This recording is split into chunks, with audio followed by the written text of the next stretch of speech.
Welcome back to Five Friday Feedback. First off, before we get started, I want to thank Damion Lupo for coming on to our podcast this past Monday. If you had not had a chance to go back and listen to that pod, please go back to Monday, click that button, listen to that full podcast. Then once you're done, come back right over here, or you can listen through here, see if you like it, then go back, whatever you like. Dominic, have you had a chance to listen to the podcast yet? Because unfortunately, you were not there again, and I missed you.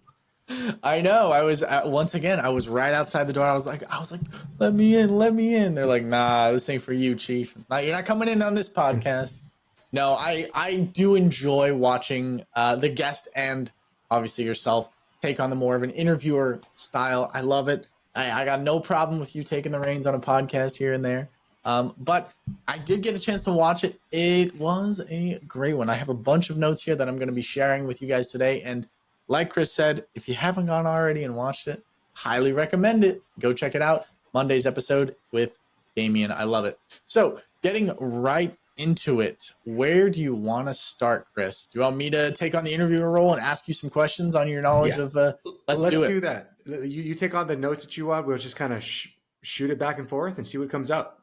Alrighty. So starting off strong, one thing I loved about Monday's podcast is his ability to be comedic in situations where it's a big topic. It's a hard topic to digest, right? I loved that.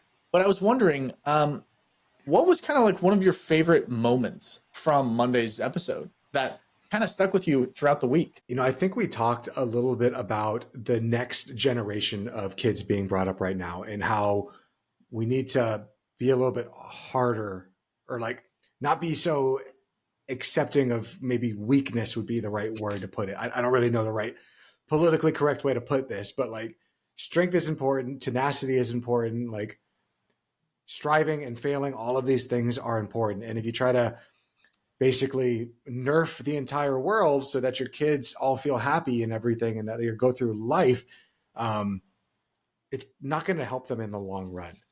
And I didn't really expect the podcast to go in that direction. Like you never really know when we turn on these cameras. We just kind of go and we see where it ends up. But yeah, I found that to be very interesting because that kind of matched up a lot with a lot of the things I think in my own head. So to have someone else kind of voice that was like, oh, tell me more. Tell me more. Tell me more. Yeah, there was a few quotes that I actually really liked about that. You know, it's interesting because he talked a lot about obviously raising the next generation properly, you know, teaching them the good things of life, teach them how to fail, how to lose, how to win, all these different things, right? But he also talked about therapy. And I thought that's interesting because oftentimes when you hear, at least in my experience, someone who's older, an elder statesman will say, right, talk about, we need to be harder on the next generation. We need to, you know, this, you know what I'm saying? You don't often hear the next thing is like, oh yeah, I go to therapy. It's like, oh, because like one thing, the notion, at least for me and like past me, I'll say, and like a lot for men, it's like, oh, if you go to therapy, it's like you're weaker, right? You're not, there's something wrong with you or something like that, right? That's how a lot of society looks at it. And that's not the case at all, right? So it's kind of interesting to hear him say, we need to be tough on them.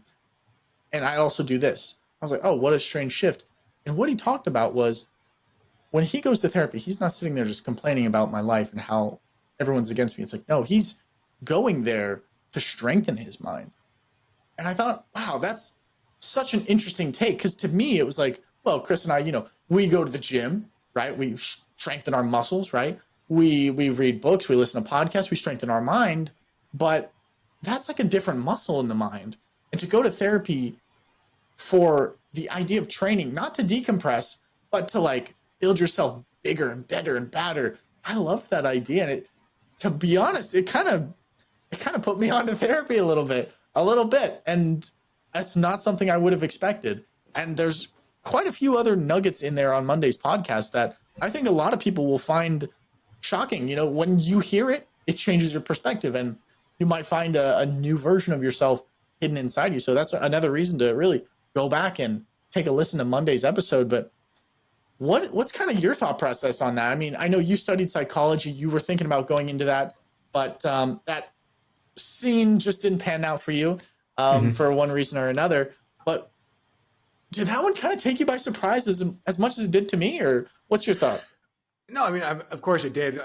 Typically, like you would think it's someone like my generation who's like, yeah, we should be tougher on people, and like who are able to have that, and like you Yeah. can do both things simultaneously. But it just kind of shows me that Damien is more of like a modern male, that you can have both of these feelings inside of you, like both. Yes, we need to be harder, and I need to be able to talk about my feelings. I don't think it's manly. Like we've done a full podcast on like what it is to be a man, and we kind of came down to it's balance. It's being able to be whatever you need to be in all these given situations.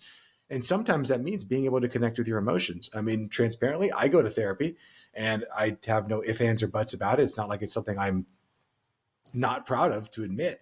And yeah, just like Damien, I'm going in there to do the work. I don't sit there and just sit there and like, I'm not looking for a therapist who's going to sit there and coddle me. Oh, poor you, boo boo. Your life's been so hard. You were right. You don't have to try. I want someone that's going to sit me down or like listen to my BS and call me out on it. Because I think for most of us, as we go through life, there's so many times that we know something was wrong. We know that maybe we didn't handle the situation the best way. We know that we're not, or that maybe oftentimes we are the one to blame in most of these situations we find ourselves in. But when we reflect on it, we give ourselves so many mental outs to like not actually reflect and see how I play a part of it. But when you have a therapist and a good therapist or a good counselor, they push you and they push you and they keep on asking why. And they ask why in different ways, different modalities to get down deeper and deeper and deeper. And now you can't get those mental outs. You can't be like, I don't want to talk about this anymore. Like they're there to push you and be like, but why and why and why until you actually figure it out. So I think that makes you stronger rather than just pushing everything down. It's bringing these things up to the surface and so you can actually deal with it rather than waiting until you're in your 60s or 70s and then imploding at somebody at Walmart. Like that's what we don't want to happen. Yeah, I mean, you definitely don't want to be on, the site people of Walmart. That's not a life goal for me personally, maybe for you. That being said, though, how do you go about, and this is what I love about Friday's episode. It just takes a turn and you never know where it's going to go. But how do you find a good therapist? Because I know there's sites like I think BetterHelp where you can do like FaceTiming therapists and stuff like that, which I think is interesting. Does it have to be in person? Does it have to be over FaceTime? I know the right decision is up to the person. I'm Yeah. looking for an answer, but I know I can only find it in myself. But how does one go about choosing the right one? And how do you know if you're the wrong one? If the therapist is the wrong one? That's a great question. And that's a very difficult question. It all depends. So the first thing I'm going to say is if you have insurance, I want you to usually go to your insurance's website and see who of these people are in network. What I use to find my therapist in the past has been Psychology Today. You can Google that. Psychology Today has a really good way to like go based off of your area, your network, if you prefer male or female, if you prefer different types of modalities. For myself, I'm very big into cognitive behavioral therapy. Um, very big into like the psychoanalytic realm of looking at things. I'm not very big into talk therapy, like I said. So I kind of can screen all those out. And I'm looking in my area. For me, just based off how busy I am, majority of what I look for is someone who is available for virtual and can be available for in person if need be. From there, if I need to find a therapist, which I have one now, so I don't need to find one, but I would typically reach out to three of them that are in network, leave voicemails, send them an email, whatever. Hey, I'd love to meet with you. And then pretty much from my experience, like all therapists do at least like a 10 or 15-minute intro call where they'll just do a phone call with you. You kind of tell them what's going on in life, what's the reason for you being there. It could be as simple as like, I don't know, like I just don't feel like I'm enough or I want to self-improve or whatever. Mhm. And the biggest thing you're looking for is trust. Can you trust this person? Can you open up to this person? Can you feel comfortable around this person? And there's going to be a lot of things there that are ineffable in like the description. It could be the way they look. It could be this color of their skin. It could be the way they talk. It could be the cadence of their voice. There are so many little minute details that are getting picked up there. But the most important thing is, do I feel comfortable with this person? Because if you don't feel comfortable, that's just another barrier that's going to be so much harder to get through, to open up about the deep, dark secrets that you don't even want to share with yourself. So if there's someone that you're not comfortable with, you're definitely sure as hell not going to share it with a stranger. And that's the hardest part. Remember, you're paying this person, so they do have fiduciary duty to you to not share your information outside of very specific parameters. But that's the biggest thing is trust, man. It comes down to trust. Interesting. I love that. I mean, that's some great perspective. I didn't think about that. Yeah, being able to trust someone and being able to open up with them. I love that. That is great advice. Great advice. Something that actually you have quite a skill of letting our interviewees really open up to you and share all their deepest, darkest secrets. That being said, one of the gems that he kind of dropped on us was the fact that he had a lot of side jobs growing up. It seems like a lot of these people who end up becoming entrepreneurs, they end up having these jobs at very early ages. Whether that's selling trash bags or mowing lawns or a simple lemonade stand, right? Or for our guest, right, he was shoveling snow and selling video games, which I find very interesting. So I wonder, if you don't have that entrepreneurial background, and I say that so loosely, right? I say that you're a child. I say it so loosely. Can a person become an entrepreneur like our guest and be ultra successful? Or is it, I've never done it before, so I can't do it? How do they go about that? Ultra successful? I don't know. But I can say from personal experience, yes, you can become an entrepreneur, regardless if you have the background or not. There are so many people that have come on this podcast that I've interviewed, that I've done interviews with, who will ask me kind of the same questions. Like, when did your journey with money begin?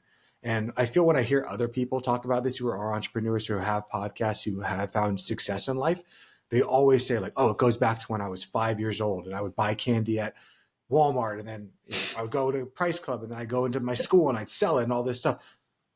I never had any of that. Entrepreneurial, anything like that. Like, I was born and bred to be an employee, like show up every single day, clock in, clock out, all that kind of stuff. And it was a long, hard journey. And it's still a journey being an entrepreneur, to like go through the struggle, to go through all that. So to answer your question, if you have that already in you, if it's already ingrained to like want to push, to be better, to do all these things, it makes it easier 100%. And it is not a requirement.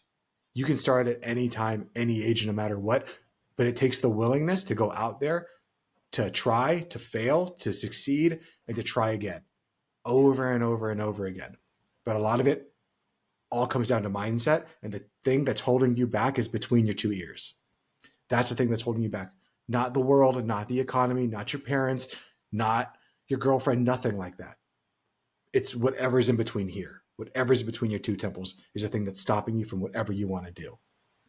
And that's the reason that on this podcast, we talk a lot about money. Obviously, we're the financial independence guys. That's our whole shtick. And we talk a lot about mindset, because everything you do in life goes through your mind.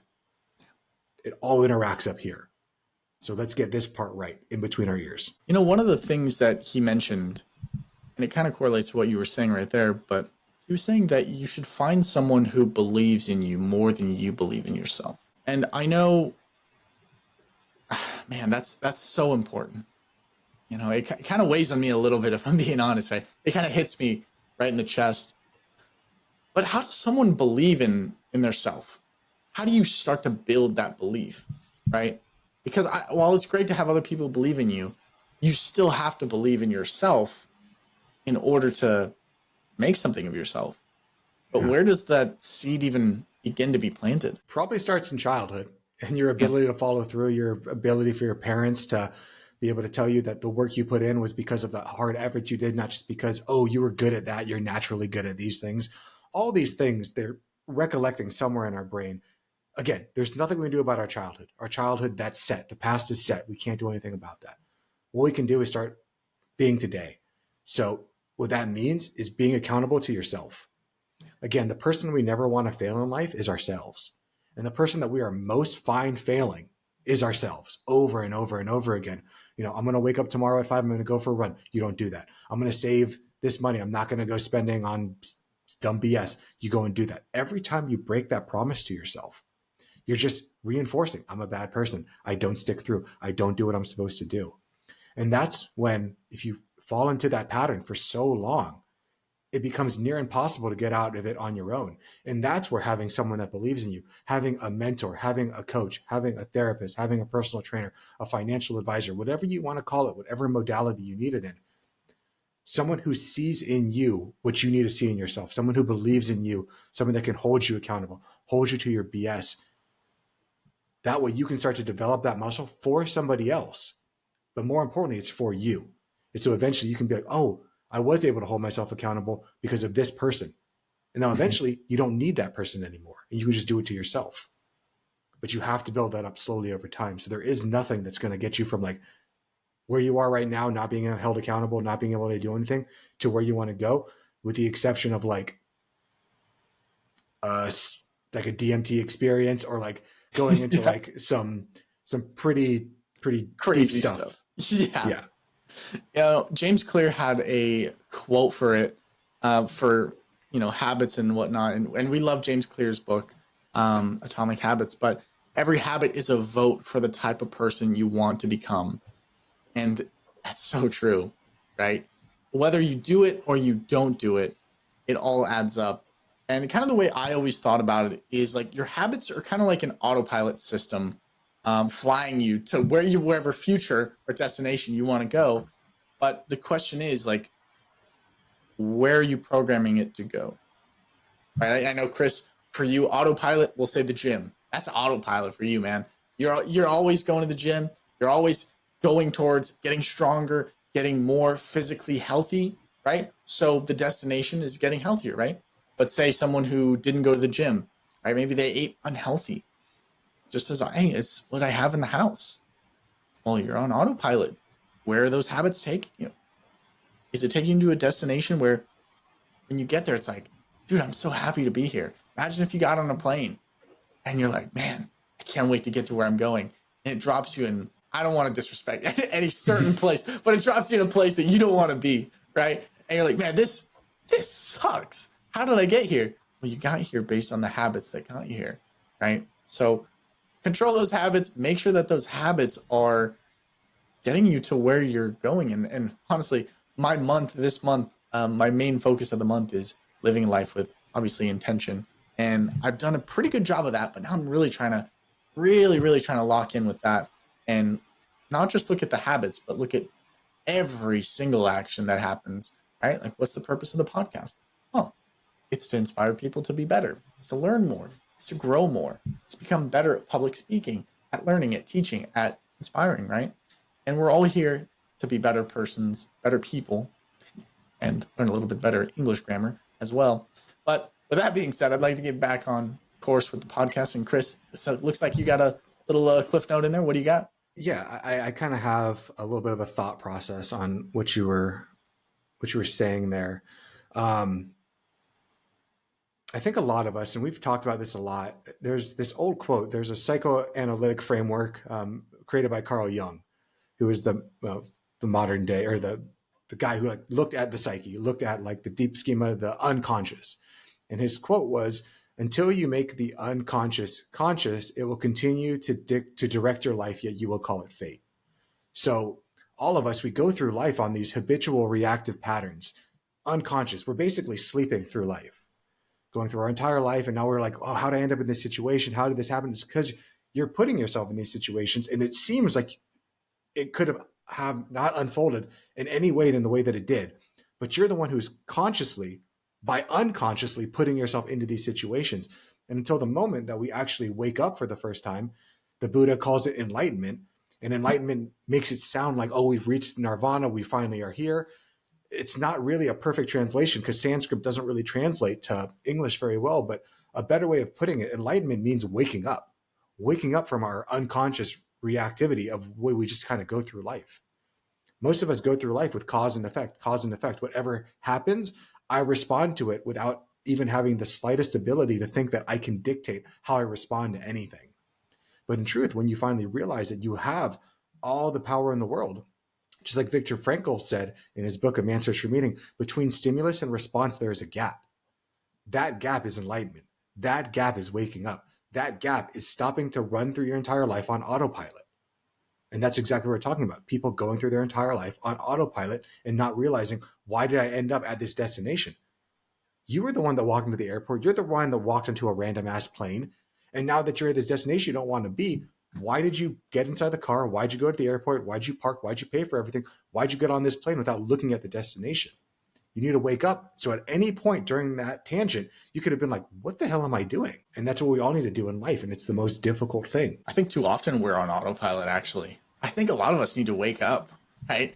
And we say we don't have habits or routines, but it's like, dude, you are what you repeatedly do. And I bet if you looked at the last 6 months, there's a lot of things that you just continue to repeatedly do, right? Maybe it was overeating. Maybe it was not getting enough protein.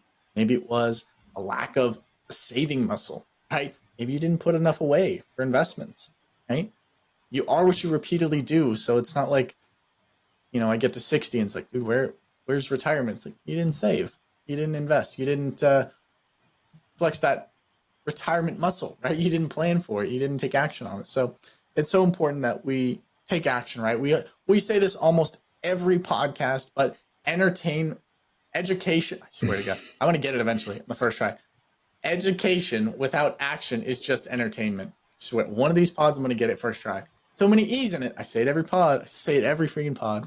My goodness. But one of the quotes that Damion said that I really stuck with, I got it highlighted in bold in my notes, that I really loved. Something has to change if you want things to change. That hurts. That sucks. I hate it so much. I love it. I hate it so much because I know inside it's like, damn, I continue on this road. If we step on that plane, I know the destination, and it's not to Hawaii. It's not, going to Japan with Chris. It's not a good, Chris is going to veer off to Japan. I'm going to friggin' Nebraska. Listen, I don't want to go to Nebraska. Boy, don't send me to Nebraska. I don't want to do it. So lock in with those habits. Something has to change if you want things to change. And maybe that's something in your life that you've been wanting to change, right? I think if there's not something in your life that you want to change, reach out. Like, I need to know your secret. Because it seems like, I don't know, Chris, you're pretty far ahead of me, but I mean, is there stuff in your life that you want to change? Or are you like, you're peaked? Like, yeah, okay, 1000%. Cool. Yeah. Cool. I just want to make sure, because like everybody wants to change something, right? And maybe that's the beauty of life, right? Just keep on changing. But another thing that kind of popped up in my notes was how important your environment is to what you do and what you become. Could you speak on that a little bit? Because I know you came from obviously like a military background with your father living at military bases, and maybe not military bases, but living in San Diego. Do you want to clarify? Yeah, adjacent, yeah. Right. Military bases adjacent. And you mentioned to me before that your zip code is actually one of the most important predicators on whether or not you'll be successful or not. But what can a person do? Say they're in an environment where it's not uplifting. It's kind of daunting. It's a little bit, you're the nail that sticks up and you get hammered down, right? What can a person do to not necessarily change their environment, but how do you even survive in an environment like that? I know you have a little bit of experience. Maybe you can drop some gems on us. First off, I'm going to say it's really freaking hard. Like it's really hard because whatever you grew up with is your normal, and you don't even question it. Like, it is your water, and you just accept that. Like, oh, I'm in this fishbowl. It is it. But you don't realize that everyone else is in their own fishbowl, and that fishbowl is in like this giant sea of different ways of looking at things. So first off, if you're in that situation, if there's no one around you who's trying to build you up, everyone's trying to tear you down, I know what it's like, and I'm sorry. And the next question is still, and what are you going to do about it? How are you going to fix it? How are you going to save yourself? You didn't put yourself in this situation consciously, but you are here and you need to get out of it. If you want to. If you don't want to, you want things to change, that's fine too. Whatever you want. And a lot of it is going to be the people you surround yourself with. And if you're in an area where everyone is tearing you down, in the past, you're pretty much done. Unless you could have like some God-given talent, or you could work really hard, or you can get discovered by somebody. There's really not much of hope for you. But thankfully, things have changed. You have podcasts. You have Dominic and I. There are thousands and thousands of podcasts out there that are good. There are audiobooks. There is YouTube. There are so many things. But you need to be honest with yourself as to what is uplifting me, what is bettering me, and what is just entertaining me and trying to keep me distracted from the mundane, sad existence that I currently have that I do not want to inhabit. And you need to be honest with yourself and try to figure those things out and just bring in things that uplift you, that try to get you to be a better person, to make what is around you, your normal, abnormal. Because we always will rise to the level of expectations that are around us. And if you're in a place where everyone's like, hey, I get my paycheck, I go immediately to a convenience store, I cash that check for a 10%, penalty, and then I immediately buy whatever BS I can get because that money's going to take it away from you, that will become your normal. But if you surround yourself, and not even physically, just auditorily or by reading a book or by watching videos with people who are like, you know what, I go out, I make this money. With that money, I go ahead and I invest in my Roth IRA, I invest in my 401k, I invest here, I invest in real estate, businesses, whatever the hell it is that you want to do. This is my normal. Eventually, and it's going to take time, it will become your normal. And whatever your normal is right now will seem abnormal to you. And you'll begin to revolt against it. So seek out that thing, because if nothing changes, again, to Damien's point, something has to change if you want things to change. And that change often isn't going to come flying from the sky, some like shot from Jupiter. It's going to be something that you're going to do. You have to be that change. And everything in your brain, body, mind, all of it is going to revolt against it, because your brain has one duty in life, and that's to keep you alive right freaking now. And it knows, even if you're unhappy, you are still alive. But on that other side of the hill, it has no idea what's over there. So it's going to tell you, like, don't do anything. Stay where you are. We have two competing systems in our brain. One seeks and tries to always grow, be better, be more, be all this. And the other one says, no, stop, don't try, hide. And they're both working together all the time, in tandem, fighting, all this stuff. You need to be able to control it and figure out, when does each one of these serve me? Because they both serve you at different times.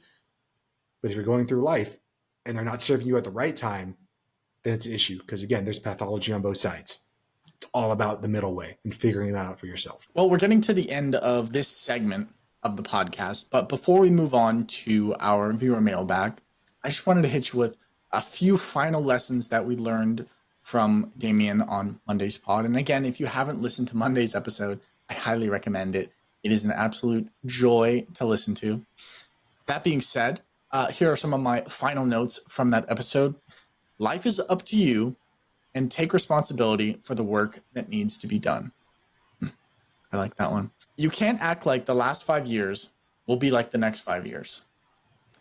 That one was in regard to your guys' conversation about AI automation and the future of work going forward.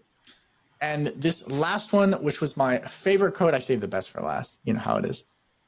40 hours is for your lifestyle, and the other hours of the day, of the week, is for your legacy.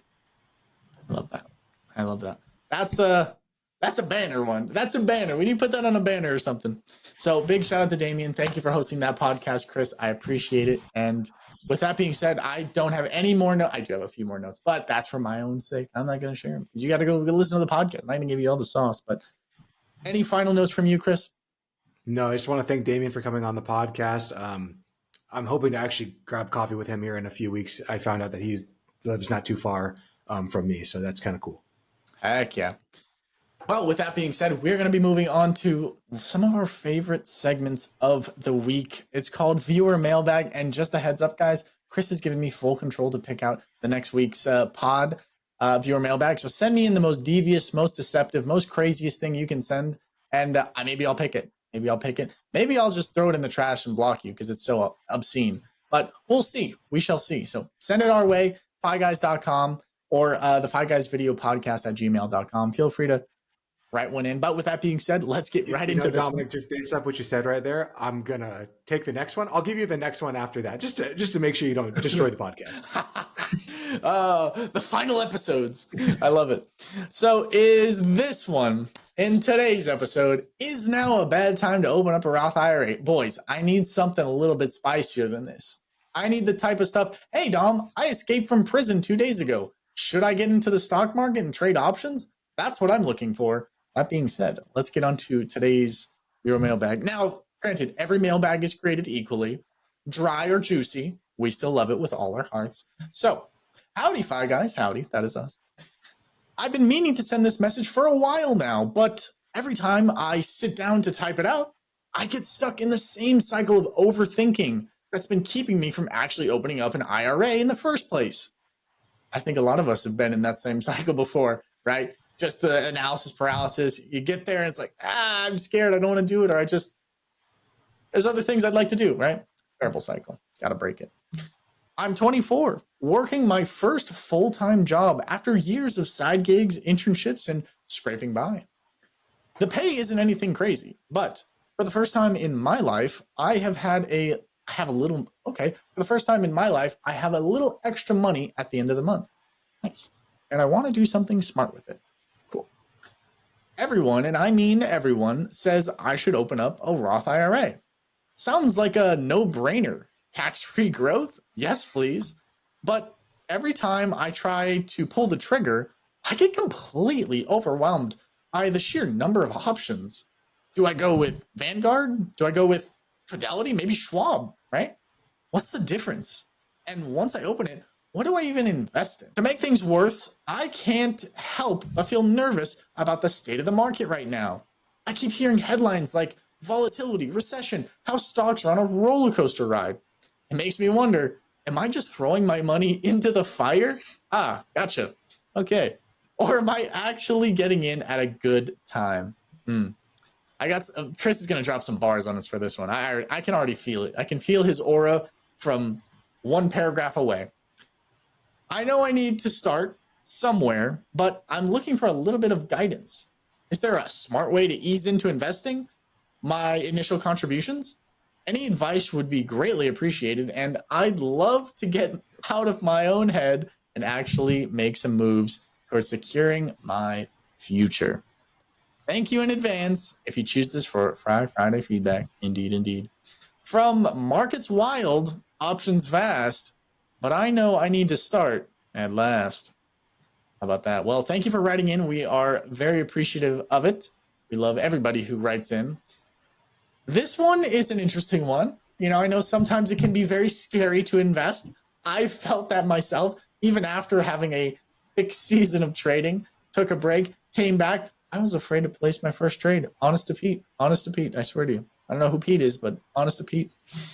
What do you have for this guy on today's viewer mailbag, Chris? I would actually like to start with what your thought process is, because I feel like once I get it, it just goes me the whole time. So fair. Okay. I would say, oh, this is interesting. I feel like I never get the detailed stuff, but you are right. You're the knowledgeable one, so you run with it. But for this one, I would say continue listening to the Fi Guys. Always make sure to exercise that muscle. But like we always talk about, right? Education without action is just entertainment. And you got to get in the game. I don't think it matters so much which broker you go with, right? That doesn't matter too much. Right? You're not going to have a strategic advantage at your level to go with one or the other. If you've never done anything with finance before, and if you've never placed a trade, if you've never self-directed this, invested anything like that, maybe it's a good idea to get a financial advisor. Maybe they'll help you. Maybe they won't because you don't have a super large net worth, right? It kind of all depends, right? And that's more Chris's realm, so he'll probably school me on that one. But I think the most important thing, like you said, is it's just to start.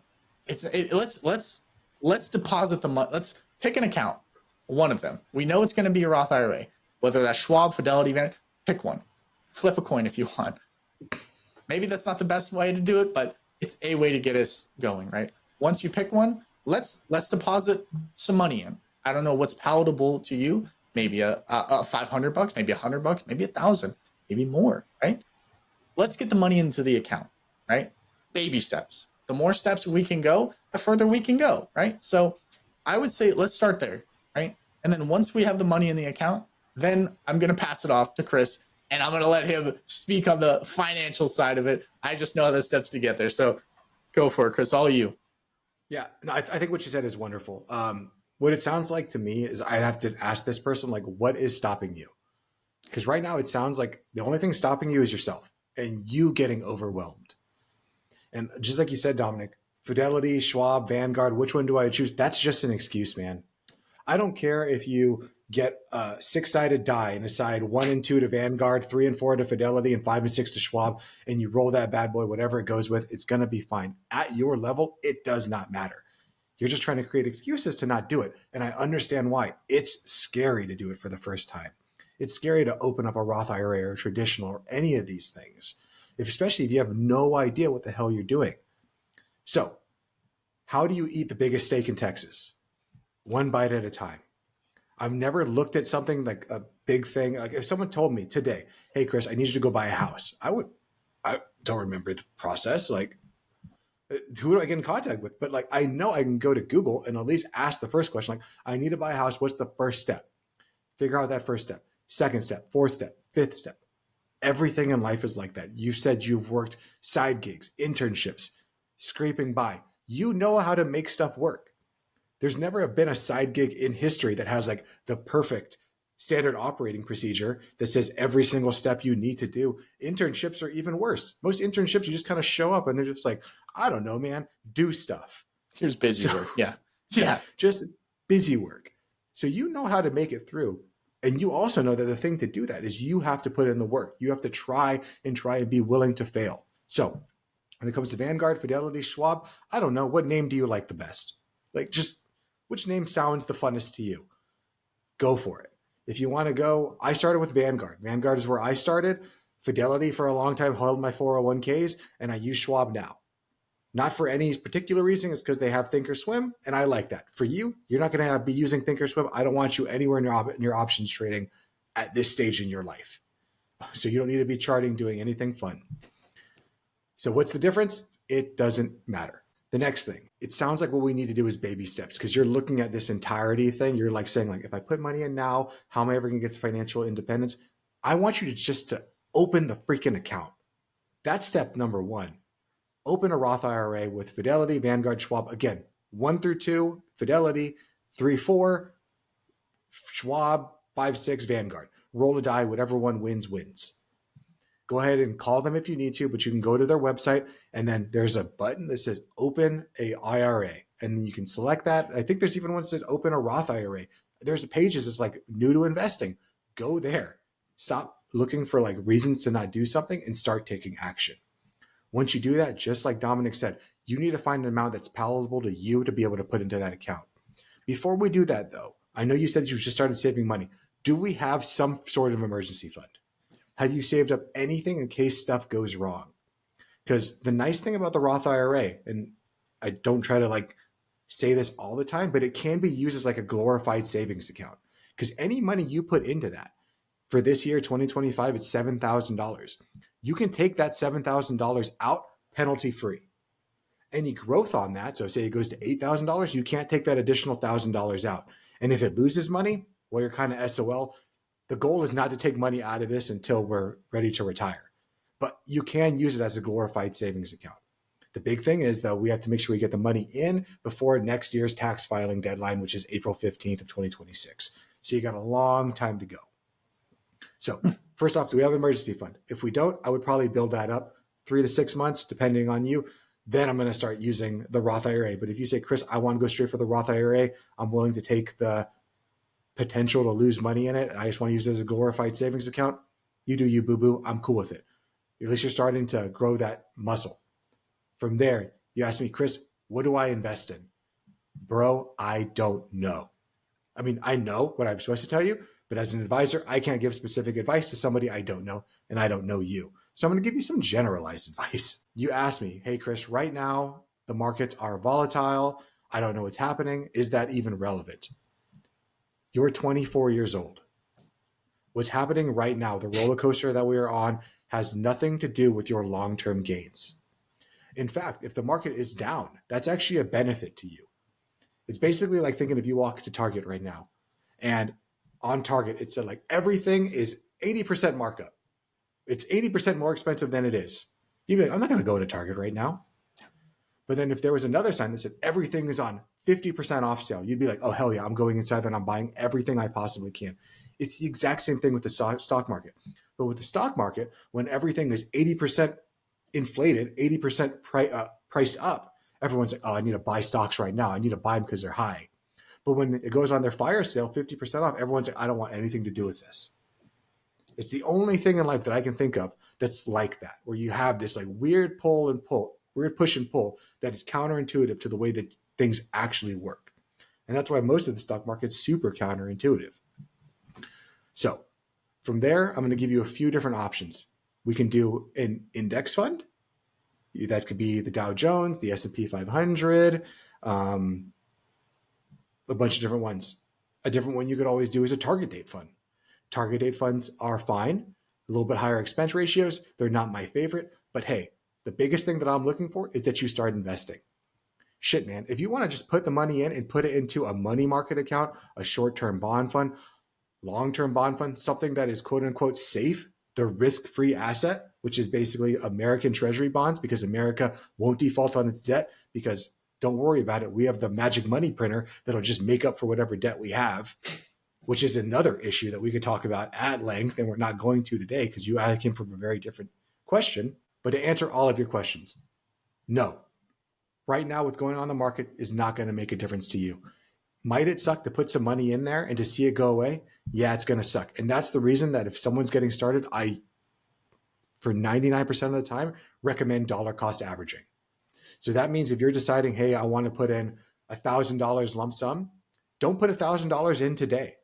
Put in $100 today, $100 tomorrow, $100 the next day. The nice thing with Vanguard, Fidelity, and Schwab, I know Schwab better than I do the other two at this point, is you can set up reoccurring purchase orders.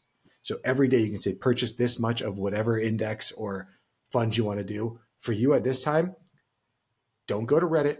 Don't go to your Uncle Chuck. Don't go to your best friend. Don't go to that guy at the gym and ask them what to buy, because they're going to tell you an individual stock, and the chance of it going up is high, and the chance of it going down is also high. So that's the reason I like the indexes for someone who's starting out. You just have to understand that I'm not owning a piece of a pie of one company. I'm owning a piece of a pie of 500 companies, 30 companies. Whatever index you buy, I have no idea. So if you're going to open a Roth, it doesn't matter if you decide to go Schwab, Fidelity, or Vanguard. They're all low-cost brokerages. Again, invest in a target date fund, invest in an index fund, invest in treasuries if you need to. Just dip your toe in the water and start to see that you're okay with doing this. The bigger thing is not trying to get from where you are right now to a net worth of a few $1 billion. The goal is to just get better every day, 1% better every single day. So that means today, all we're going to do is choose which one we're going to go with. Tomorrow, you're going to go to that place, set aside 30 minutes, an hour on your calendar, and you're going to say, I'm going to open up a Roth IRA.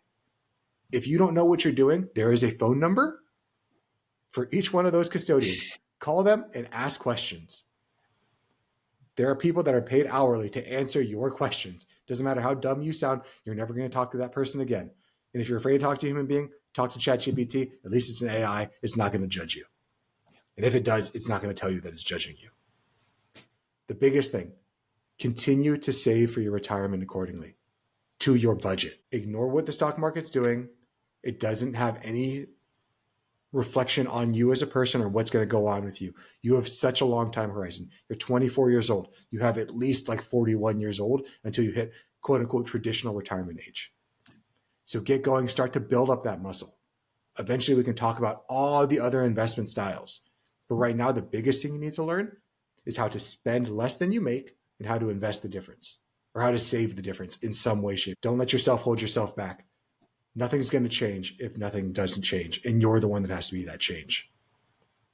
Dominic, did I forget anything? I don't think so. I think, get the bare bones out of the way, right? Have a budget, stick to it, be disciplined, pay yourself first, automate things,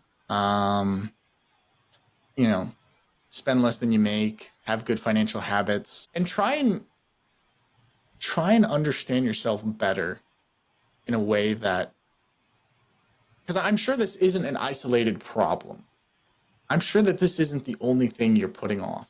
And I'm speaking from experience. I'm not judging you. I'm speaking from experience, right? Try to get over this, right? Sometimes we need a level of urgency in our life. Sometimes we need deadlines, right? Set SMART goals. Remember the SMART goals, simple, attainable, specific, attainable, specific, measurable, attainable, relevant, time bound. Time bound. Yeah, that. So set SMART goals. Remember what SMART goals is and set SMART goals, right? I only remember the like concept of it. I don't remember. I'm like, all right, when I set the SMART goals, just make sure it's attainable, make sure it's time bound, make sure you can get it done.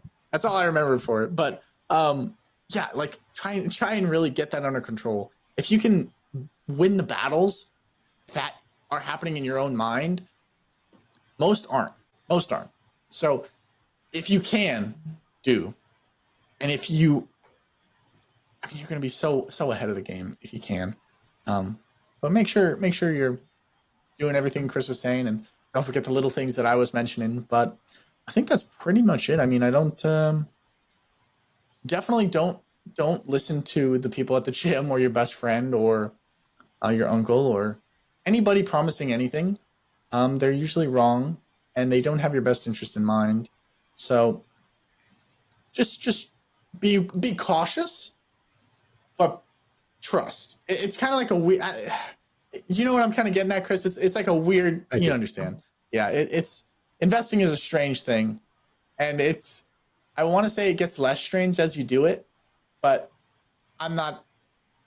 I haven't been doing it as long as like maybe Chris. Right? I don't know. Maybe it gets less strange as you get up there, but it does become normal. Yeah. I mean, it normalizes, but it takes time. It takes time to normalize.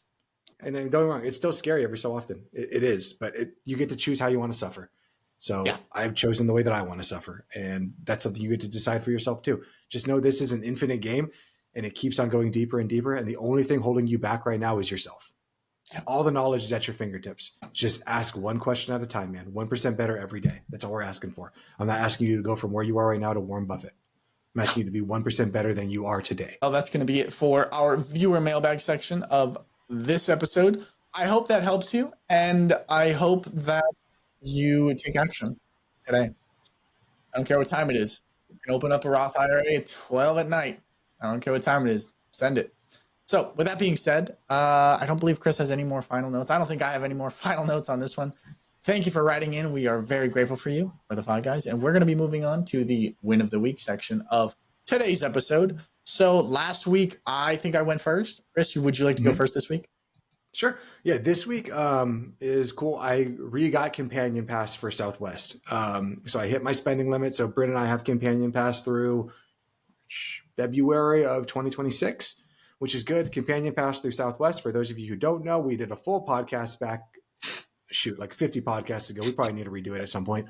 But basically, through Southwest, if you get Companion Pass, you get to name a guest, and that guest gets to travel with you for free. So any plane ticket that you buy, you get to add them on there as your quote-unquote companion, as long as there's available seats on the plane. And all you have to do is charge fees and taxes, which is like $5.90.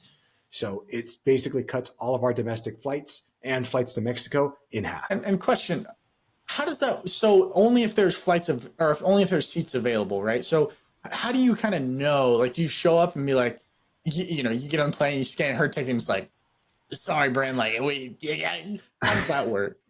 That's a great question. I never even thought about clarifying that. So the way that it works is whenever you're on Southwest, it says like, hey, what category seat do you want? And again, there's no assigned seats or anything like that. Yeah. Not right now. They're changing that soon. But I know, right? Mind deaf. I hate it. They're changing all that soon. Yeah. But it's going to say like, hey, the want to get away price, there's like 6 tickets left. So okay, I'm just going to buy my ticket and then I'm going to buy hers. Her ticket is there. As long as there's seats available on the plane at the time of booking, you can book it. And they are a confirmed passenger. So there's no chance of you like showing up being like, oh, sorry. Yeah, no, they're a confirmed passenger. Just you have to make sure that if there's one seat left on the plane and you take that seat, you can't be like, create another seat for my guest. There has to be at least 2. Okay. Well, that's good to know. That's good to know. I was curious about that. I was like, dude, that would suck if you get to the game like, listen, sorry, honey, like I'm going to Cabo this weekend. Yeah. Good luck. That would suck. Sorry, you're just the companion. You're just a companion. I mean, like, she's petite. I don't know if she's under the seat or like above. Like, I don't know how that works, or like one of the flight attendant seats. I don't know. But I had to figure that one out, because if I get the companion pass one day, I don't want it to happen where I'm with like my wife and she's like, where's my seat? I'm like, I don't know. Chris put me onto this 6 years ago. It's like, what do you want from me? Anyway, that is a great win of the week. I got to say, nothing better than flying for the cheap. Love it. I love it. My win of the week is I have this new OBS mod that allows me, and OBS stands for Open Broadcast Software. It's the software I switched to about a month or so back from Streamlabs. I went from paying for multi-streaming to now I no longer have to pay for multi-streaming, and I get a lot more mods and fun things. So what's cool about this mod that I got this week is normally when a fun moment happens on stream, I'll clip it, right? I'll clip it live. So it'll take the last 2 minutes. It'll put it in my files and it'll be a horizontal thing, horizontal video. But with this software, it allows me to clip it and it's already in vertical format. So if I want to do any more edits, I can, or I don't have to, which is nice. So that's pretty exciting for me. I got to do a little bit more tweaking on it, but it cuts down one more process in my world domination plan. Totally jokes, but it does cut down one more step in putting out more videos. So that is nice because over on the gaming channel, it is imperative that you post shorts if you want to grow. So that is my win of the week. So I am super excited for that. And maybe you guys have a win of the week for yourself. Maybe there's one that you'd be willing to share in the comment section down below. We'd love to hear it. We'd love to chat more about it with you. And if you guys did enjoy today's podcast, which I know I did, I would give it a like. I don't know if you would be down to give it a like. I hear only cool people give it a like. That's just me. It's a rumor on the street. Chris is liking it all up and down Main Street. So that being said, make sure to like, make sure to follow, make sure to tell a friend, and always make sure to take action on the information that we're providing, because if you don't take action, then it's just entertainment. But any final thoughts, Chris? No, we can leave up to a 5-star review on Apple Podcasts, Spotify, Podcast Player, Amazon, whatever is best for you. Please spread the love and just tell someone about the Five Guys. Until next week, I am Chris. He is Dom. Later. Peace. This video podcast is sponsored by Monzon Wealth. The content in this podcast is for informational purposes only and should not be considered financial advice. We do not endorse specific products or services. Past performance does not guarantee future results. The opinions expressed are those of the hosts and guests, not the podcast sponsor. It is crucial to consult with a qualified financial advisor or professional who can provide advice tailored to your specific needs before making any financial decisions, investments, or taking any other actions. If you are seeking specified help, you can reach out to Chris at monzonwealth.com.